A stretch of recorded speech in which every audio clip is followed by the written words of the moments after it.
ओम तत्सत नमः। Hello friends, my Ayurveda channel रे आपण मानकर स्वागत।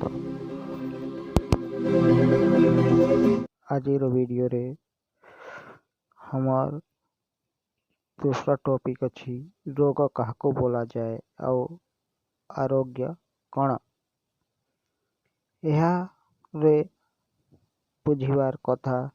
हमार शरीर रे वायु, पित्त और कफ नामक तीन गोटी पदार्थ अच्छी।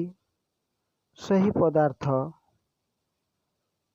पदार्थ तीन गोटीर वैषम्य अर्थात विषमता को रोग और सही तीन गोटीर पदार्थर समानता को आरोग्य बोला जाए।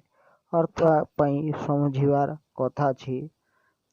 वायु, पित्त और कफ जेतेबेले संभावापन्न होई थांती सेतेबेले शरीर रे व मन रे कौनसी प्रकार असुख बोध हुए नहीं।